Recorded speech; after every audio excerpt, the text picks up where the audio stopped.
Mnogo vojvodi, mnogo komiti, no samo jedan bil narečen Eniđe Vardarsko sonce, apostol Petkov Terzijev. Во лицето на македонците, овој војвода бил справедлив закрилник, стар комитаджија и борец против турските и грчките андартски главорези. Токму затоа македонскиот народ го закитил со псевдонимот што ја изразува целата благодарност и љубов. Сонцето. Долги години апостол војвода царувал во Ениđе Вардарскиот крај и од неговата појава трепереле сите непријатели на македонскиот народ. Неговото име во народното сеќавање ќе остане врежено со златни букви како легендарен македонски војвода и Ениđе Вардарски владетел. Приказната за него не води на југ кон Егејот, каде што легендата за сонцето се уште живее.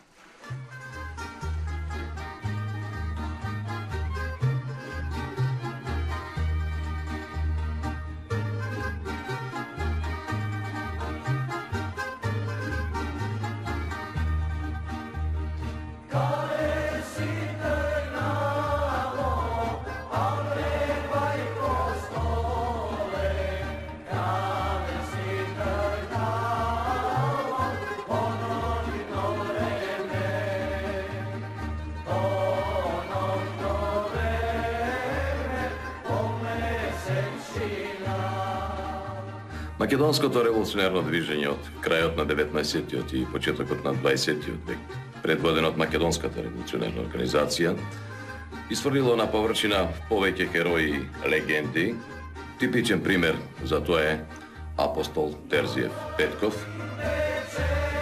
Апостол Петков Терзиев, познат и како Ениđe Вардарското сонце, е една од најспецифичните фигури во македонското ослободително движење од крајот на 19-тиот и почетокот на 20-тиот век. Човек кој што е прихватен со респект во времето кога делувал, кога бил жив се уште, а и до денеска.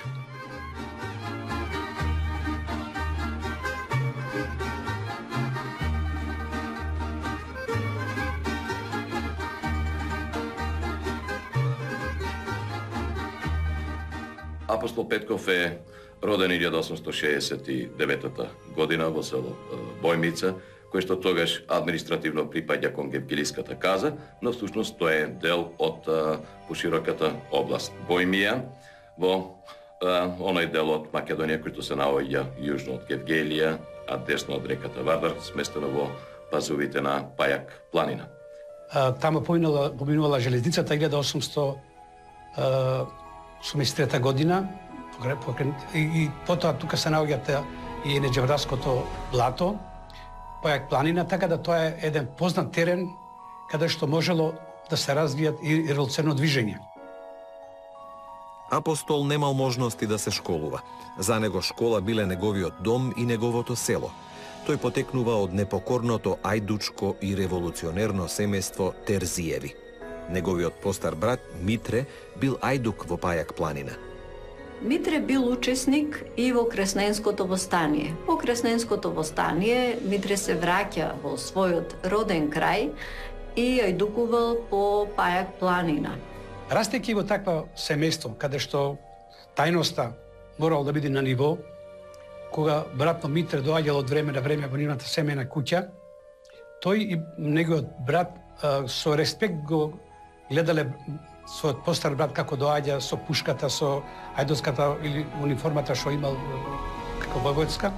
И уште тогаш кај ними се создало мир да и нивниот брат станал просто легенда, лик, и во него помислувале дека е нешто како што бил на времето Крали Марко. Со поддршка од татко му и од нивни семејни пријатели, апостол се вработил како чувар на железничката линија Скопје-Солун, која врвела недалеку од неговото село. Потоа станал возач на дресина и го возел австрискиот инженер Опел. Неговата работа на железницата му овозможила уште подобро да ги осознае состојбите во кои се наоѓал неговиот народ во турската држава. Она идеја од порано да собери пари, да купи оружје и да стане како брата си војвода, макар и ајдутски, сме се остварило некаде 1892 година, една година пред основањето на Македонската револуционарна организација во Солун. Тој продал голем дел од нивното семејно стадо овци, можеби 100, и со парите купил оружје и тргнал по стапките на својот најстар брат. Така, ајдучката дружина на младиот и нов Арамбаш Апостол, добро познавајќи го теренот и луѓето во реонот од Гевгелија до Воден, успешно ги прогонувала и им се одмаздувала на познатите деребеи турци и особено на лошите албанци за нивните направени зулуми кон народот. Низ Бојмија во тоа време се појавила уште една ајдучка дружина, предводена од арамбашата Ванчо Орџанов, познат како Иванчо Карасулијата. Тие делувале на неколку години во тој терен, без да знаат дека веќе во Солун, една година пред тоа е основана Македонската револуционарна организација. Заедно ајдукувале, односно го штителе народот од нападите и неправедностите и на турската власт и на турските војски. Двајцата обстојуват како ајдути до 1897 година. Меѓутоа, токму тогаш, тие се ангажирани лично од Дамјан Груев за потребите на Македонската револуционерна организација. Во почеток, организацијата прибегнува кон ангажирање на луѓе од стар ајдутски профил, од едноставна причина што тоа се први престрашени луѓе кои што се одметнале од државата и се подготвени и физички и психички на илегалниот живот во планината. Откако се слушнало за нивната успешна дејност во овој дел од Македонија, Даме Груев побарал средба со апостол Терзиев и му се обраќа со многу убави зборови. Бај апостоле, сакам со вас да зборуваме. Вие би сакале и понатаму да видите војвода, но сега на организацијата. Апостол веднаш донел одлука да влезе во редовите на организацијата. Наскоро тоа придонело кон организацијата да се придружи и Иван Карасулијата. Истиот ден тие биле покрстени од свештеникот Стамат Танчев.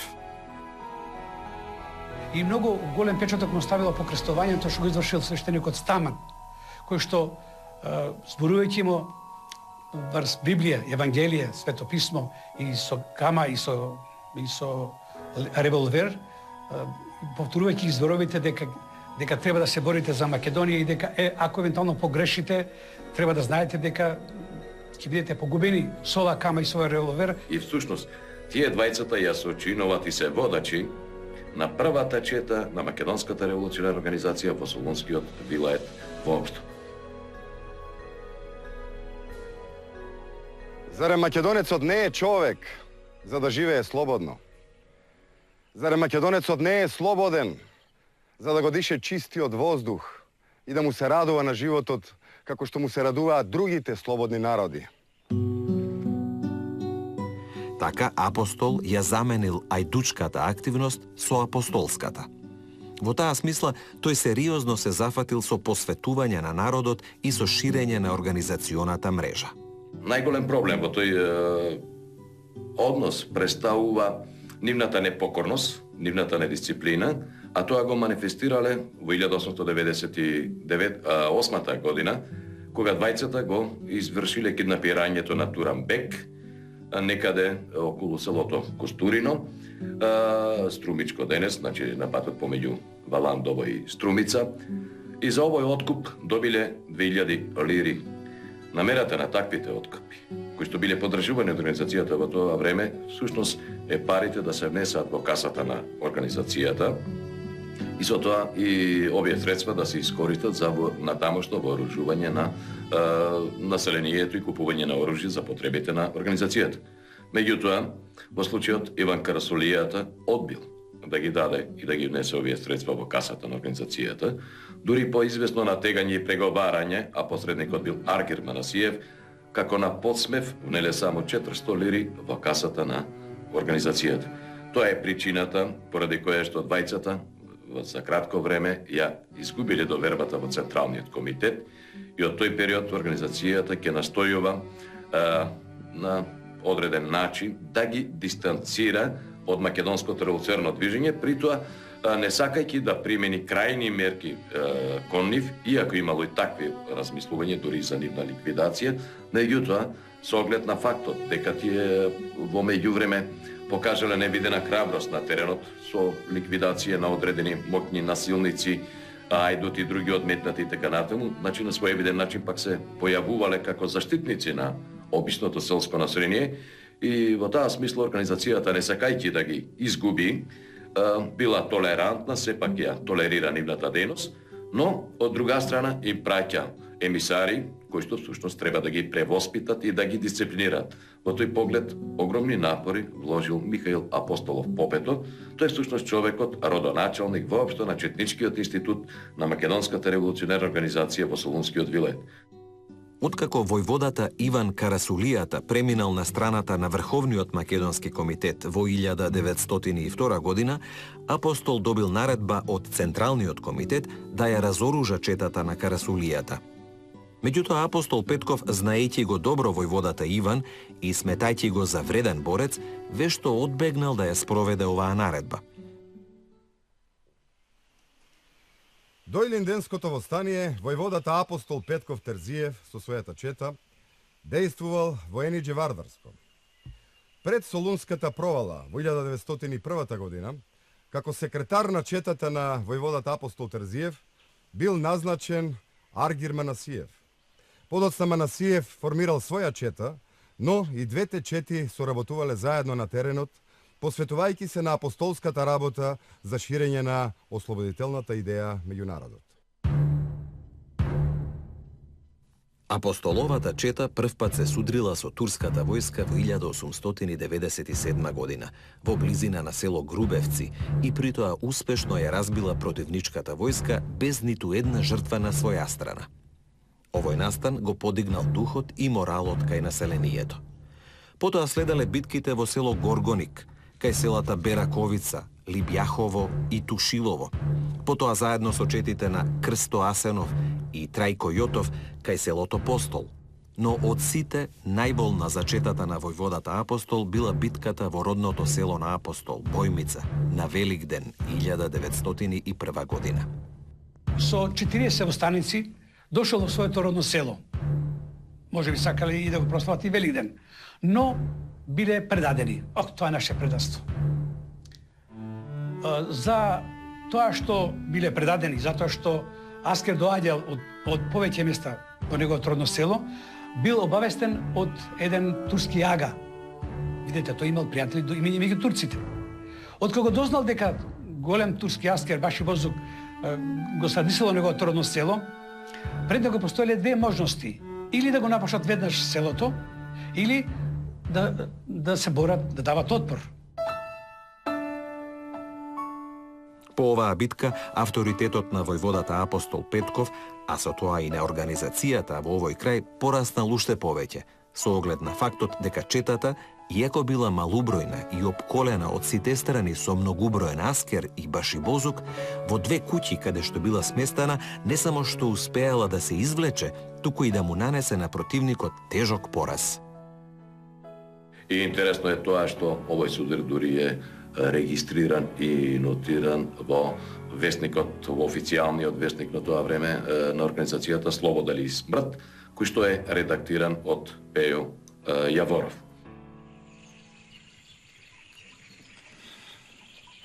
Брате,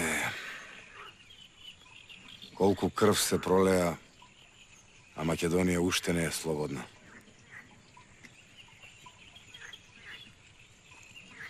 Многу кодоши, војводо.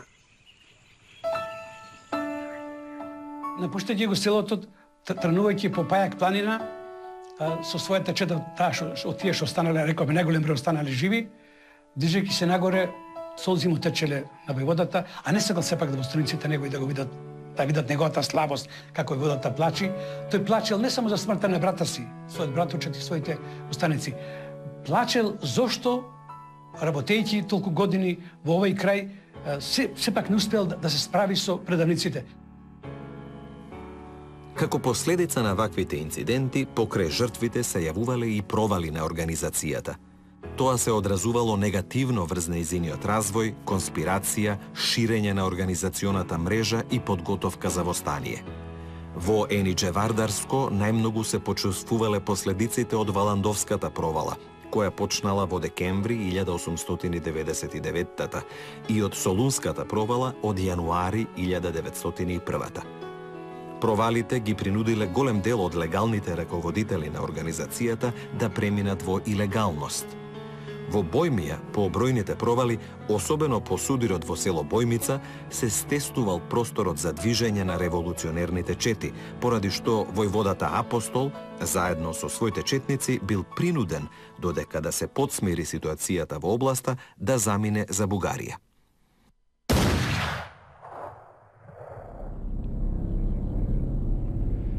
Зарем македонецот не е човек за да живее слободно? Зарем македонецот не е слободен за да го дише чистиот воздух и да му се радува на животот како што му се радуваат другите слободни народи? Во пролетта 1902 Апостол Петков Терзиев повторно се вратил во својот револуционерен реон. Во текот на таа година тој извршил масовно покрстување на населението од цела Бојмија и Долно Повардарие. Во подготовките на организацијата пред востанието, една од многуте важни задачи за неа и за нејзините војводи била и борбата со недостатокот од оружје. Во совесното подготвување на предстојното востание, Апостол Петков, како еден од војводите на организацијата, заедно со своите соработници преземал мерки за снабдување со оружје, муниција, експлозив, друга опрема и храна.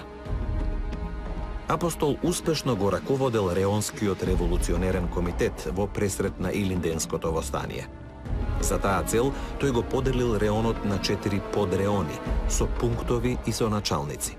Кон крајот на јули 1903 година на просторот на Енидже Вардарско се префрлили значаен дел од четите кои што действувале до тогаш во Кукушко под водство на Крсто Асенов, и нивната намера е заедно во содејство со Аргер Манасиев од Гевгелиско, со Апостол Петков од Енидже Вардарско и така натаму, да подготват заеднички план за действување во текот на престојното востание. Се разбира, во овој регион е прифатен концептот што го заговарал претходно Гоце Делчев, кој што веќе е покоен, а тоа е да не се предизвикува и да не се води насранието во масовно востание, туку да имаме засилени судири на четите со османските војски таму каде што е можно и повремено да се изведуваат одредени атентати по стратешки позиции, особено по пругата Солун-Скопје. Тоа е значи главна тактика која што треба да се проведува по Солунскиот округ. Непосредно пред избувнувањето на востанието, четата на Апостол се сретнала со четата на Солунскиот окружен војвода Крсто Асенов, која била принудена да го напушти Кукушкиот револуционерен реон. Четите на Апостол Петков и на Крсто Асенов се договориле за заеднички операции во очекуваното востание. Двете чети се сретнале во селото Корнишор и тука се одвил еден свечен чин на осветувањето на двете знамиња револуционерни на двете чети. Знамето на Кукушката чета, предводена од Крсто Асенов, го носела неговата вереница Ана Малешевска, која што се движела заедно со четата. Во тој свечен чин, Крсто Асенов добил инспирација и одлучил во истиот ден, значи во истата црква, да се венча со својата вереница Ана Малешевска. Сакал на еден романтичен начин и да ја озванечи својата врска со Ана Малешевска, гледајќи во тоа една символика, меѓутоа еден дел од четниците кои што не ја сватиле поентата на Крсто Асенов, исценирале незадоволство, а потоа дори го ликвидирали војводата Крсто Асенов. Оваа загуба на војводата ги пореметила плановите за преземање на заеднички оперативни акции на четите на војводите Крсто Асенов и на Апостол Петков. Тоа негативно се одразило и врз текот на востанието во целата околија, бидејќи Кукушката чета не била способна за операции, а четата на Апостол донекаде го изгубила до тогашниот кураж и елан. По загинувањето на Крсто Асенов, сепак Апостол Петков продолжува да действува на просторот до Енидже Вардарско, особено во полите на Пајак планина. При тоа имал повеќе судири со османските власти, почнувајќи уште од почетокот на востанието, па практично до крајот на 1903 година. Апостоловата чета на 28 јули по стар календар го нападнала турскиот гарнизон во село Крива и го принудила да се повлече во Гумендже. Следниот ден го нападнале турскиот гарнизон и мудурлукот во Гумендже. По 2 часа жестока битка се повлекле пред бројниот аскер без да му нанесат посериозни загуби. Со оглед на тоа дека во гуменџиската околија не постоеле други турски војски, целата околија се сметала за слободна. Во време на Илинденското востание војводата апостол Петков Терзиев имал и други судири со турските војски. И тоа кај селата Рамна и Голата Чука. Една од најкрвавите и најуспешните битки е битката кај местноста Гандач, Гуменџиско, одиграна на 12 септември 1903 година.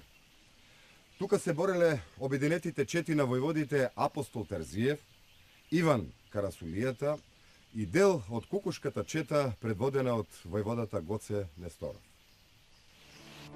До битката дошло откако војводите апостол Петков и Иван Карасулијата напишале 2 писма и ги испратиле до турските кајмаками во Гевгелија и во Енидже Вардар. Тие ја повикале турската војска да дојде на Мегдан кај местноста Гандач, за да си ги одмерат силите со востаничките чети.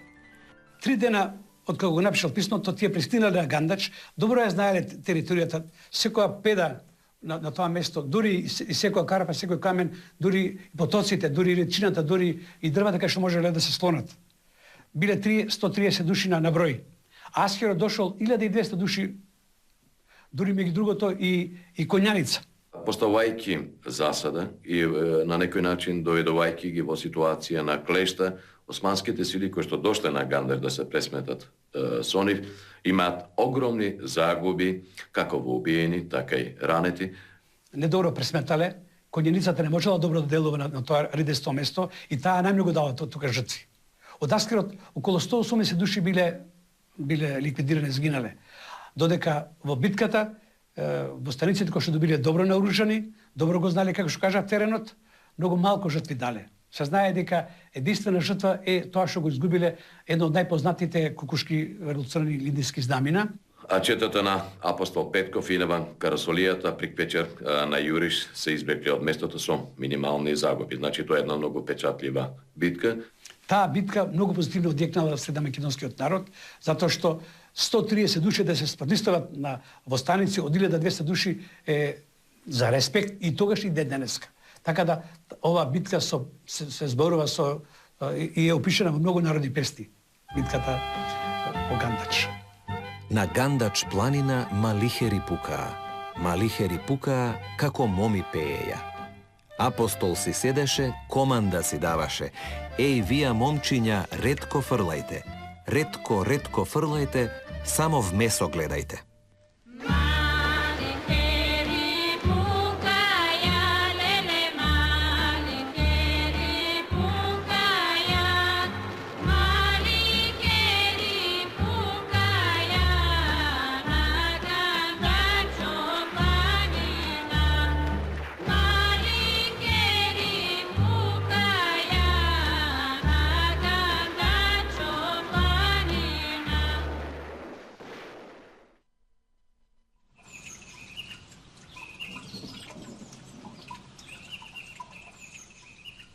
Војводата апостол Петков Терзиев со својата висока интелигенција, проникливост и воено-техничка способност ја согледал и можноста за искористување на Енидже Вардарското блато во функција на револуционерно-ослободителната борба.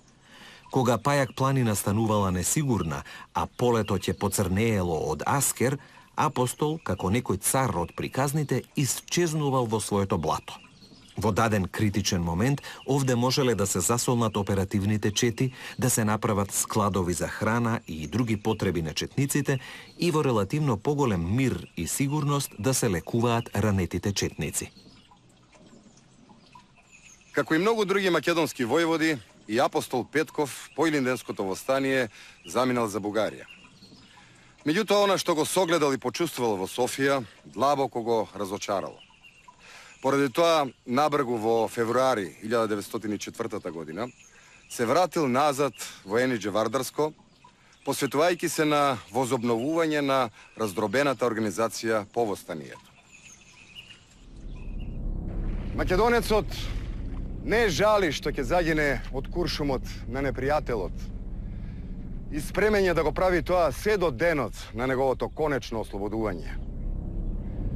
Жално е што пред очите на цивилизирана Европа македонецот и понатаму робува.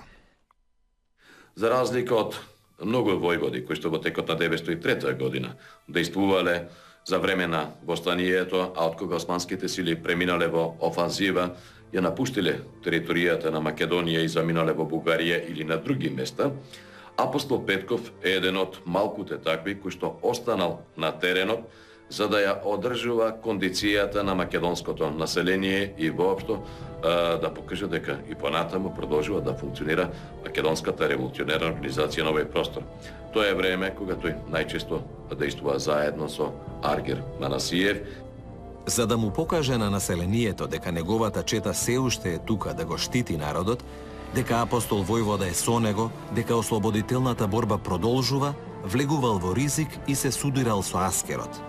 Она што е интересно и впечатливо за 904 година, вреди да се одбележи фактот дека по Илинденското востание големите сили и наметнале на Османската империја и ги наметнале мирштерските реформи со кои што наводно треба да се подобри положбата на македонското население, и во тој контекст е предвидена и амнестија на сите учесници во востанието. Во една таква констелација преку дипломатскиот кор во Солун е испратено писмо и до апостол Петков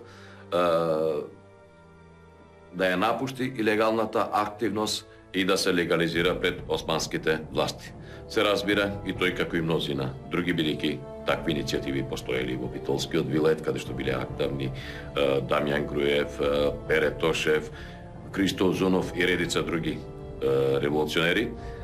Таквата иницијатива за нивно предавање пред османските власти е одбиена од апостол Петков. На овој терен се воделе битки и со поддржувачите и спроведувачите на грчката пропаганда и борба за превласт, предводена од новоформираните вооружени чети на андартите. Откако грчката пропаганда увидела дека само со легални средства преку грчката патриаршиска црква не можела да го спречи вклучувањето на патриаршиското население во редовите на ослободителното движење, таа решила тоа да го постигне со нелегални насилнички средства, со вооружените четнички акции на андартските чети. Во таа смисла, апостол Петков Терзиев се јавува како голем борец и против андартските чети. Со неговото дејствување против грчката пропаганда, тие ќе го вбројат како еден од најголемите непријатели. Во обид да се ослободат од него, грчките пропагандисти повеќе пати испраќаат потери за ликвидирање на апостол. По Илинденското востание во 1904 година, на територијата на Македонија започнува и еден друг процес, тоа е процес на уфрлање на чети од надвор, почнува да дејствуваат српски, грчки и бугарски чети, кои што имајќи предвид дека македонското револуционерно движење, македонското прашање може да го издигнало фактички на едно друго ниво, тие сега поучени од она што представува и реформи на големите сили, настојуват да ја развијат својата пропаганда во Македонија и да му покажат на светот дека таа е дел од нивните земји, од нивната традиција, култура и историја. Нели, сето тоа се прави согласно нивните територијални претензии кон османското наследство на овој простор, во чиј центар се наоѓа Македонија. И ете, ако во предилинденскиот период нивната пропаганда главно беше насочена кон отварање на повеќе цркви и училишта, овој пат почнуваат да ја на некој начин имитираат активноста на македонската револуционерна организација со уфрлање на чети од надвор и се разбира со врабување на луѓе однатре, за да почнат да вршат притисок врз населението, со цел да почнат да се изјаснуваат повеќе како срби, како грци, како бугари и така натаму, а сето тоа да им послужи како аргумент на овие земји за нивните освојувачки аспирации кон Македонија.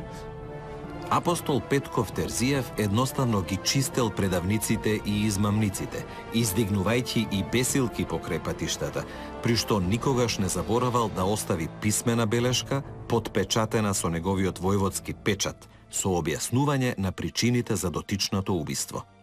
Неговите писма, напишани со тон на властелин и законски заштитник на бедните и угнетените, честопати биле упатени до чифликчиите и мудурите во околијата и до кајмакамот во Енидже Вардар.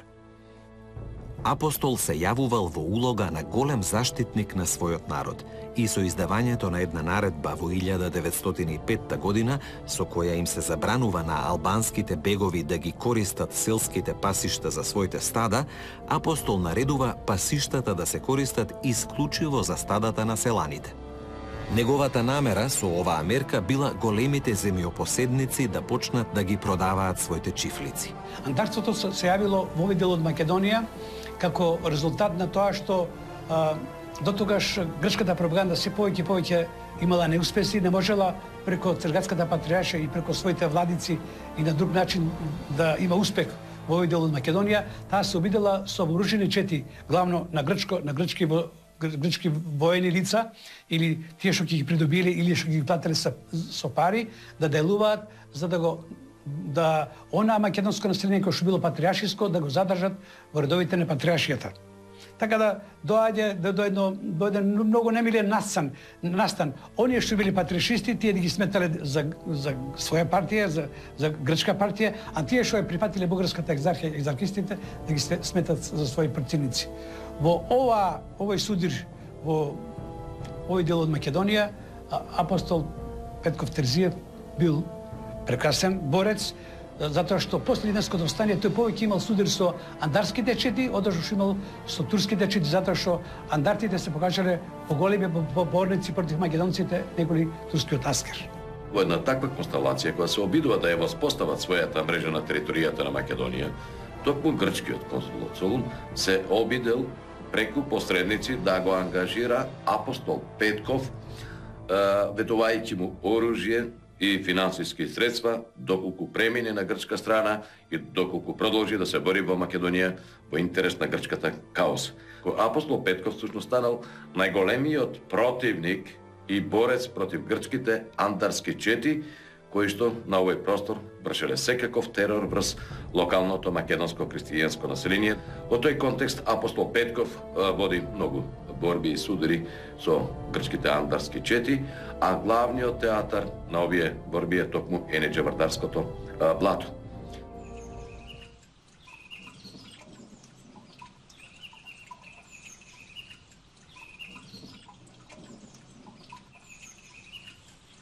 До Илинденското востание, главна воена база на револуционерите од Бојмија била Пајак планина.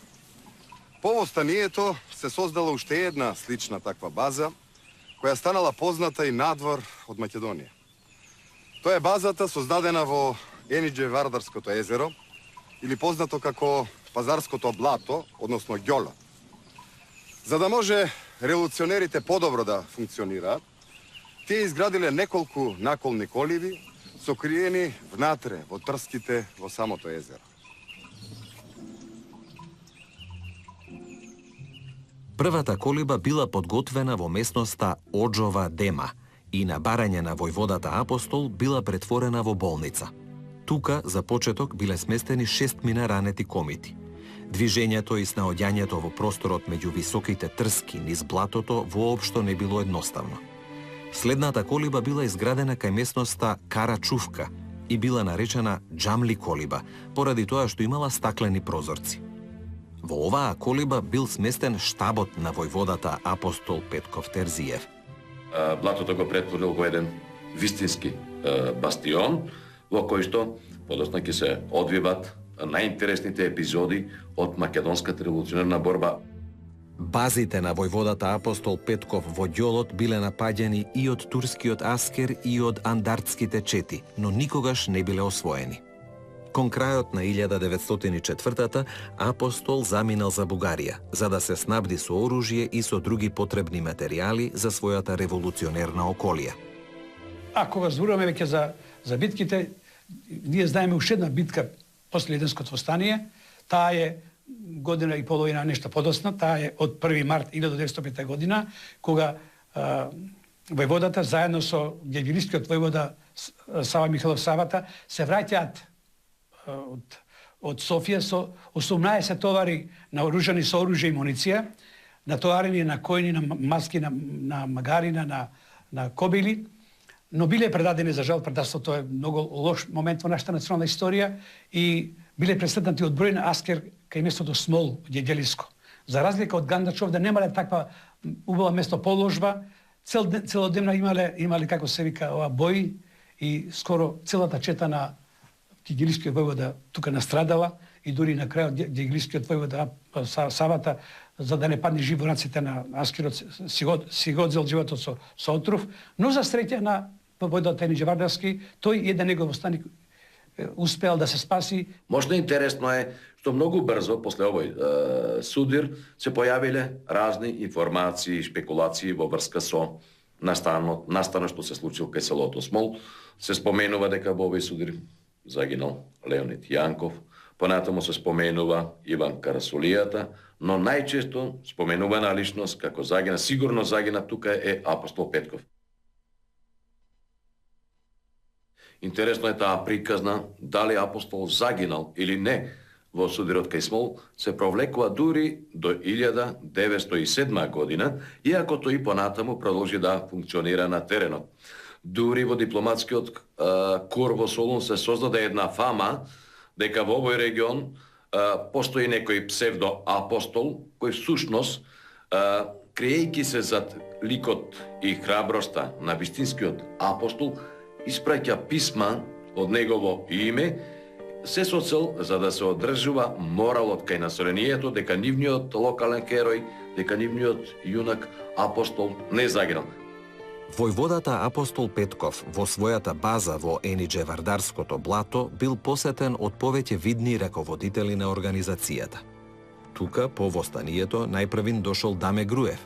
Во летото 1904 година го посетил и војводата Христо Чернопеев. Неколку дена кај него престојувал и Ѓорче Петров.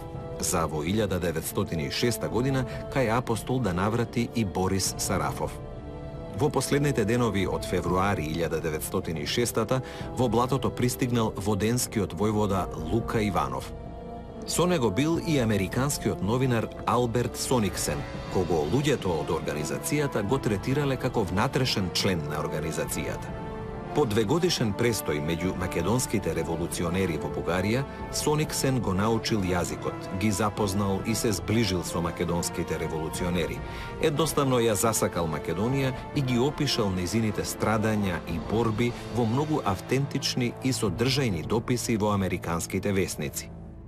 Сониксен во неговата книга Исповед на еден македонски четник за храброста на македонските четници ќе запише: тие не веруваа во утешието на духовното посмртие.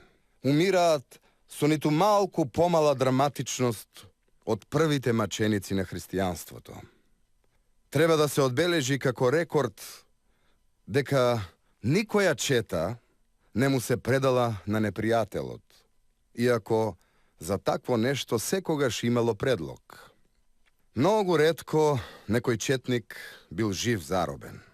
Тешко ми е да наведувам факти без да се вознемирувам. Но можам да соопштам цела листа од оделни четници од една обколена чета, кои, откако ќе видат дека не им останува друго средство, освен да се предадат, самите си ставаат крај на своите животи со својот последен куршум. Алберт Сониксен го опишал секојдневниот живот на војводата апостол Петков, велејќи: живеалиштето на апостол наликуваше на чифлик. Во езерото пливаа питоми птици, гуски, шатки, а околу трите колиби скитаа пилиња, кокошки, овци и кози. А имаше и еден овен, късметот на четата. Ми раскажаа дека тој овен беше чудесен другар во ноќните походи. Често одел напред, на чело на колоната, пред војводата. Знаел неочекувано да застане на патот, да удри во земјата со предните нозе, што било знак на предупредување, дека на патот некој има, пријател или непријател. На таков начин, овенот многу пати ја спасил четата од изненадување.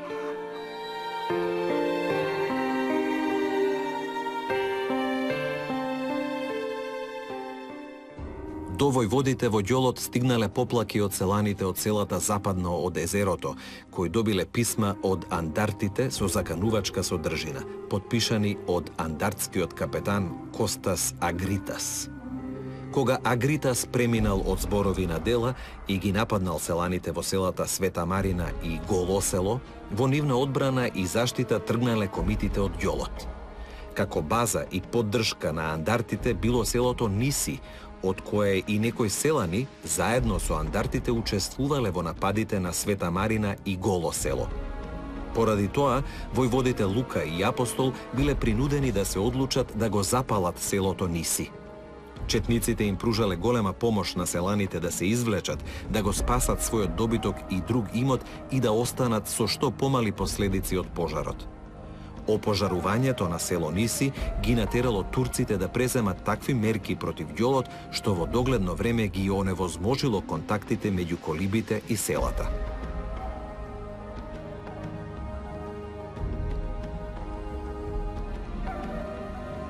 Зарем македонецот не е човек за да живее слободно?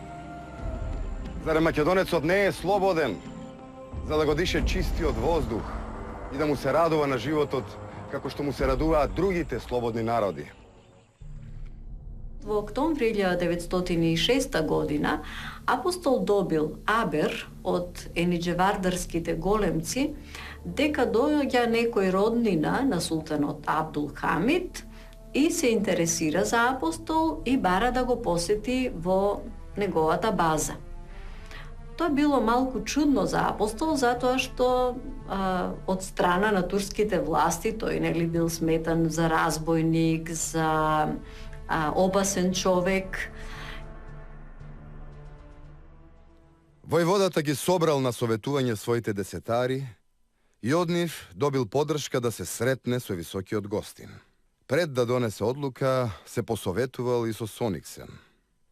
За Апостол било малку чудно како од него, кого што и европејците го сметаат за разбойник, еден член од султанското семејство не се плашел за својот живот. Тој се чудел како дојдениот не го сметал за разбойник. Сепак, на Апостол му било сосема јасно дека гостинот доаѓал за да го подкупи, како што веќе еднаш се обиделе да го подкупат со помош на сопругата. Сониксен исто така му дал подршка да го прими гостинот со зборовите: нека дојде. Замисли ако напишам дека еден делегат на султанот се сретнал со вас. Со тоа ќе му го дадам најдобриот доказ на светот кои сте вие, какви се четите во Македонија. Сакал да го придобие, да се откажи од редуцираната дејност, дури му понудил 20.000 лири да се откажи од редуцираната дејност и да замени некаде во Европа и тамо богато да живее.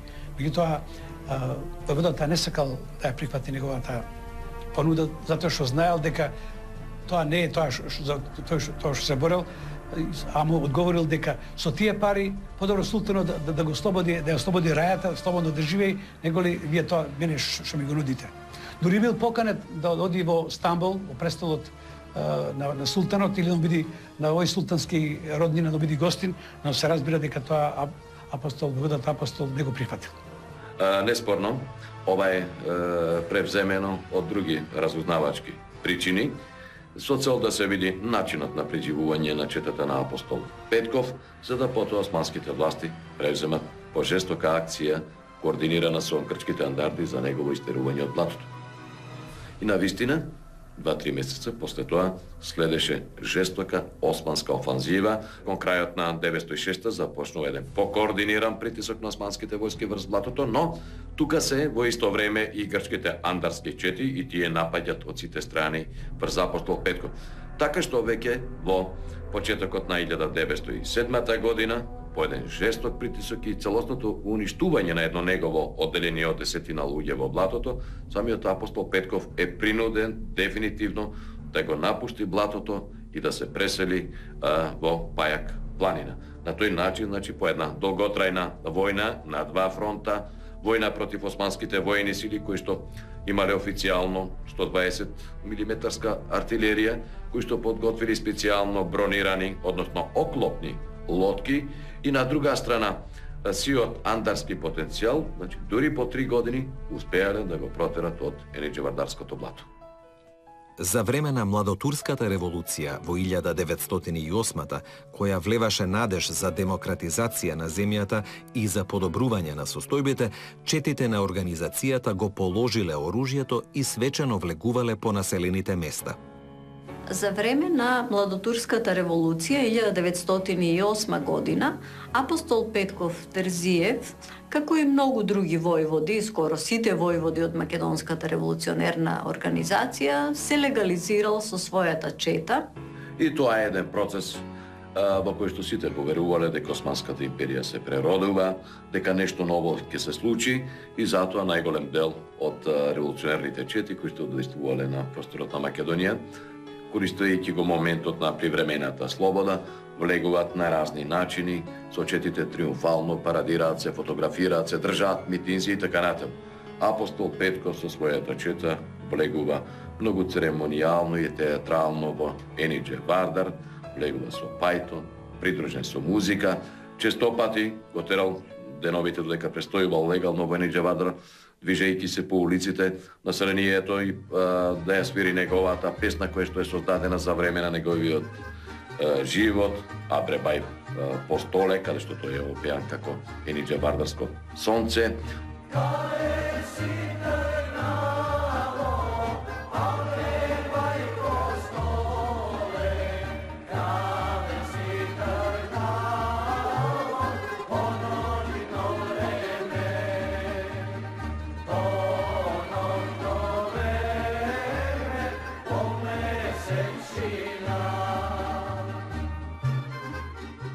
Едно е што сметале тие, меѓутоа сосема е друго со што е изведена Младотурската револуција.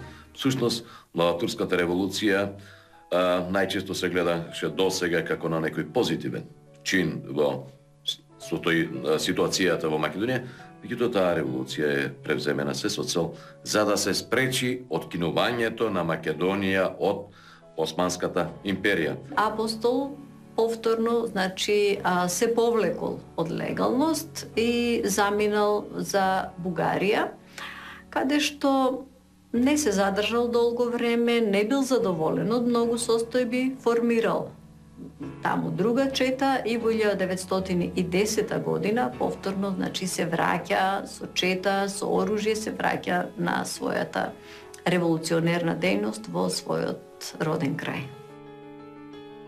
Поради неговата оданост и посветеност на револуционерната борба, со голема храброст и троштина, умешност и извонредна тактика да го штити населението во својот округ од сите непријатели и незгоди, и поради големата сигурност што се влевала кај населението со неговата активна присутност на теренот, најчесто бил нарекуван Енидже-Вардарско сонце, а Алберт Сониксен го именувал како македонскиот Робин Худ. Животот на војводата апостол Петков Терзиев завршил на 2 август 1911 година на тажен начин. Тој бил предаден на турските власти и заедно со војводите Ѓорги Касапчето и Васил Пувката загинале кај селото Крушари, Енидже-Вардарско. За жал се остварило предчувството на славниот војвода. Мене не ми е страв, бре моја дружино, мене не ми е страв од андартите, ниту ми е страв од турскиот аскер. Најмногу ми е страв, бре моја дружино, најмногу ми е страв од другарите, со тие што пијам и заедно спијам.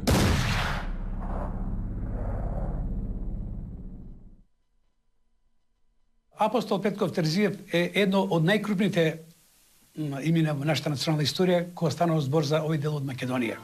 Опе многу во народните песни. Апостол Петков Терзиев бил многу храбар, иако не школуван, неграмотен, тој природно се оспособил да биде водач, да го предводи македонскиот народ, секогаш бил праведен. Човек неук, кој што до крајот на животот останал неписмен, меѓутоа, со своите подвизи на теренот, со начинот на преживување, првин на теренот, а потоа и преживувањето на големиот број на битки и судири со османските војски и со грчките андарски чети во централниот јужен дел на Македонија, навистина создал мит, создал легенда од себе, кој што ја почитувале и респектирале сите однадвор.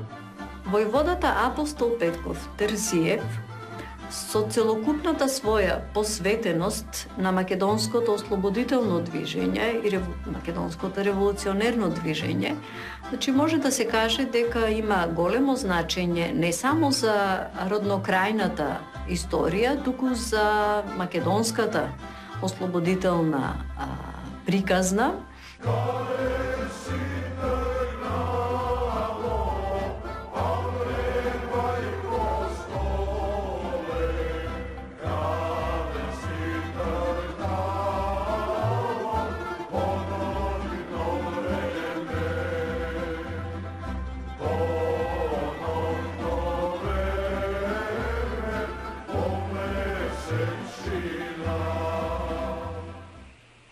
Зарем македонецот не е човек за да живее слободно?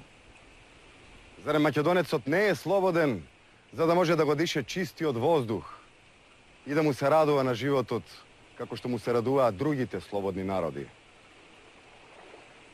Македонецот не жали што ќе загине од куршумот на непријателот и спремен е да го прави тоа се до денот на неговото конечно ослободување. Жално е што пред очите на цивилизирана Европа македонецот и понатаму робува. Нека крвта на тоа невино население продолжи да се лее пред Европа. Посочетенија правдината, каде и кај кого е?